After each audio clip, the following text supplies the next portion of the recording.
del calor. Ayer le oía al alcalde Yuppé cuando estábamos en la exposición, como decía alguno de los urbanistas, que es necesario más verde y menos gris en algunas cuestiones. Comparto ese criterio con él.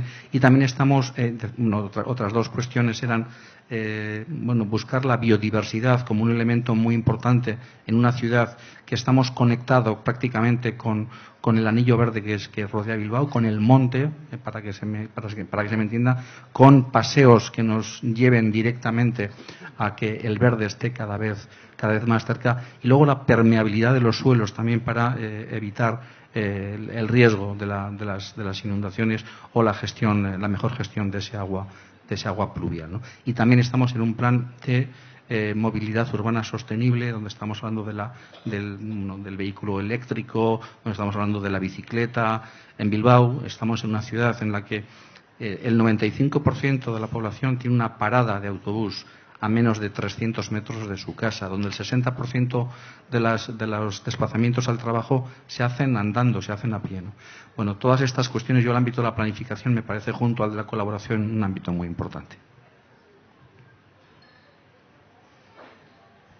On voit à quel point, en vous écoutant, la question climatique est une question évidemment globale, menace globale, réponse globale, parce que vous parlez également d'éducation, donc on voit bien là que le sujet est absolument d'une vastitude immense. Je voulais poser une question justement à Monsieur Rama Rao qui vient d'Inde, parce que vous, l'exposé que vous nous avez fait est évidemment un peu l'inverse de celui de tous les autres, c'est-à-dire que vous êtes menacé quasiment seulement par la sécheresse. Et donc, je sais qu'en Afrique, les questions sont doubles, et inondation et sécheresse, mais vous, est-ce que l'expérience que vous menez, est-ce qu'elle est suivie par d'autres États en Inde? Est-ce qu'elle est pilote? Est-ce qu'elle est soutenue par l'État central? Est-ce que vous pouvez nous en parler un peu plus? No, India is almost like a continent. When I spoke last time, it was about Telangana state. We have several coastal cities where we are threatened by the climate change in a different way. And what I talked last time was only about Telangana. But Indian government, now that you asked that question, is quite well committed to dealing the climate change issues. And our Prime Minister has committed to meet many of almost all what we have agreed in Paris to implement, and they're all being rolled back into the national policy and to various domestic policy of different states and cities. And I think just to turn the debate a little bit, this is a global issue and it has to be handled globally. So if some senior world leaders like Trump goes back and Paris Agreement, what will the cities do? And I would like to ask Mr. Alanjepe that as a senior leader of a city leader like him, do we have to formulate a city's response to this kind of thing? Because very serious agreement in Paris is openly floated, and how do we deal? And how countries like Africa deal if America goes back on its commitment?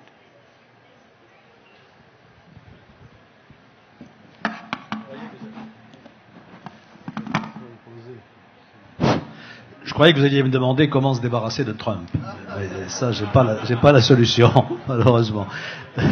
Je ne sais pas ce que sera in fine l'attitude du gouvernement américain, parce que sur l'accord de Paris, les déclarations sont souvent contradictoires, et on voit bien que pour les États-Unis, s'en retirer purement et simplement, ça sera très compliqué. Il faut aller de l'avant. Et quand j'ai dit que nos villes avaient un rôle majeur à jouer, c'est ce qui se passe aux États-Unis. Le gouvernement fédéral prend la position qu'on vient d'évoquer, mais la Californie fonce, mais les réseaux de villes foncent, les entreprises foncent, etc. Donc, ne nous laissons pas paralyser parfois par les gouvernements qui traînent des pieds. Il faut pousser nos initiatives. Ce qui m'amène à rebondir sur une de vos questions. Vous disiez, est-ce que les villes travaillent ensemble? Oui. D'abord, nous avons cette coopération bilatérale dans beaucoup de domaines. Dans le domaine de l'urbanisme, je prends l'exemple ou dans le domaine des transports, l'exemple de Casablanca. Nous avons fait part de notre expérience à Casablanca sur le tramway, si bien qu'aujourd'hui, il y a une rame de tramway de Bordeaux qui s'appelle Casablanca et une rame du tramway de Casablanca qui s'appelle Bordeaux. Donc on continue cette coopération. Il y a aussi beaucoup d'associations de villes qui travaillent ensemble. L'IMF, pour les villes francophones, qui a un fonds là aussi d'investissement et d'équipement. Monsieur Bloomberg a créé aussi une association de grandes villes du monde. Madame Hidalgo a organisé des sommets des villes. À la COP21, avant la réunion des chefs d'État et de gouvernement, il y avait un sommet des villes. Donc les villes vraiment se tiennent par la main et sont très, très engagées. Et je pense que c'est un élément d'efficacité. J'étais récemment à Venise, pas simplement pour aller voir la Regatta Storica, mais le maire de Venise avait invité une dizaine de villes du monde autour de la mobilité. Nous avons travaillé pendant une journée pour échanger nos expériences. Monsieur Ben Abdallah, vous sembliez avoir une idée pour vous débarrasser de Donald Trump? Non, je n'ai pas cette prétention. Mais par contre, lorsque je voyais M. Alain Juppé tenter de répondre à la question, je me disais, ça va être sur tous les téléscripteurs ce soir. S'agissant d'Alain Juppé, en réponse à Trump, nous risquons... J'ai simplement posé une question. Je n'ai pas apporté la réponse. Pas la réponse, c'est les villes au premier plan quand même. Non, je pense qu'il est évident qu'aujourd'hui, il y a des engagements qui sont pris à l'échelle internationale. Il s'agit d'abord de les tenir. Parce que nous sommes dans une situation extrêmement délicate et si on se met à traîner les pieds par rapport aux grands défis qui se posent, je crois qu'on s'expose tous à des conséquences qui ne seront absolument plus maîtrisables. Et nos pays, les vôtres aussi, l'Occident un peu partout, l'hémisphère nord, est exposé, mais sachez que les catastrophes qui peuvent être générées par le non-respect de ces accords pour les pays du Sud, pour un continent comme l'Afrique, pour un certain nombre de pays en Asie, c'est absolument inouï aujourd'hui. Et donc il s'agit réellement d'agir, et dans tous les cas de figure, les conséquences, vous allez les voir. Hein. Je veux dire, Alain Juppé disait tout à l'heure que on pourra pas construire de murs, ça se fait pas, c'est impossible, c'est pas la Méditerranée qui va arrêter le passage. De ce fait, ce sont les grands équilibres mondiaux qui sont en jeu. Et regarder les choses de manière micro, en pensant uniquement à son propre environnement, je crois que nous ne pourrons pas nous en sortir. C'est pour ça que les solutions sont globales aujourd'hui. Alors, quelle solution pour l'Afrique? Puisqu'on l'a évoqué tout à l'heure, ce serait bien de rentrer dans... Qu'attendent les responsables africains d'une coopération éventuelle? Vous, le Maroc, vous l'avez dit tout à l'heure, monsieur le ministre, vous proposez d'aider les pays du continent. Nous sommes tout simplement dans une vraie démarche de co-développement.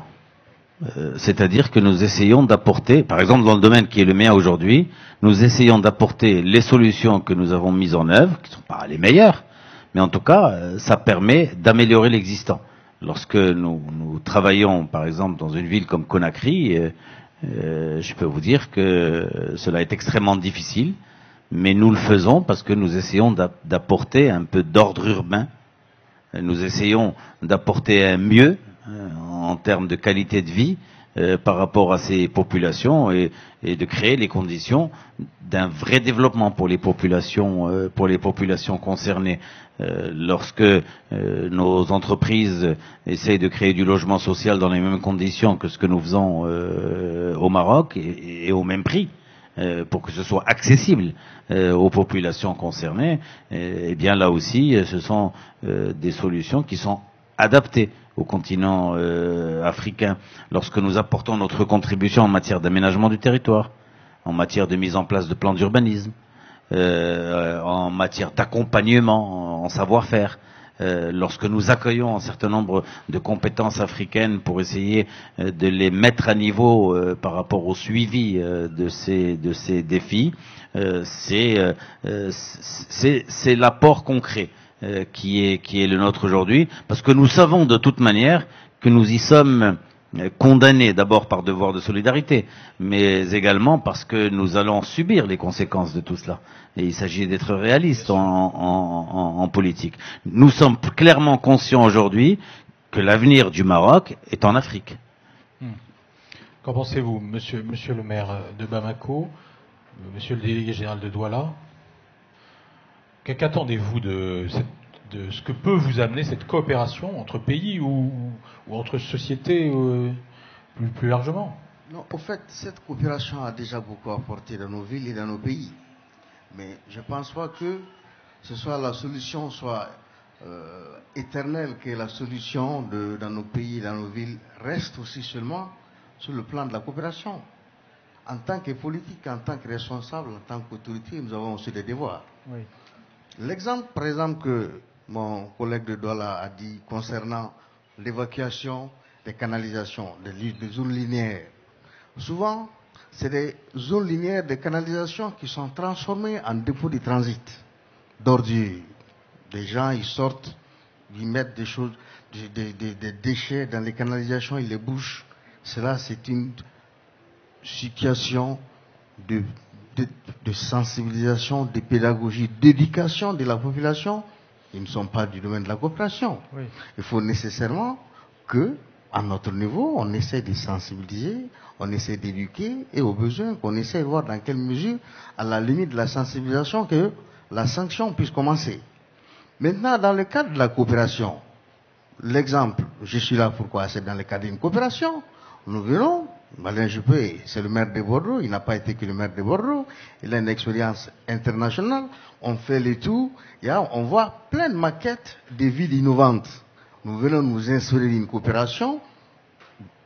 La coopération entre Bamako et Bordeaux, la coopération entre Bordeaux et Ouagadougou, une ville frontalière, deux pays frontaliers, le Burkina et le Mali, fait qu'aujourd'hui, nous faisons beaucoup de choses entre Ouaga et Bamako dans le cadre de l'assainissement. Donc, quand ces liens sont tissés, ces liens sont créés, il faut nécessairement qu'entre nous, au plan local, on essaye de voir comment mutualiser, faire en sorte que cette coopération soit au mieux exploitée, quand même, au maximum. Au-delà de ça, le problème aujourd'hui, il est international. Maintenant, sa question est réelle.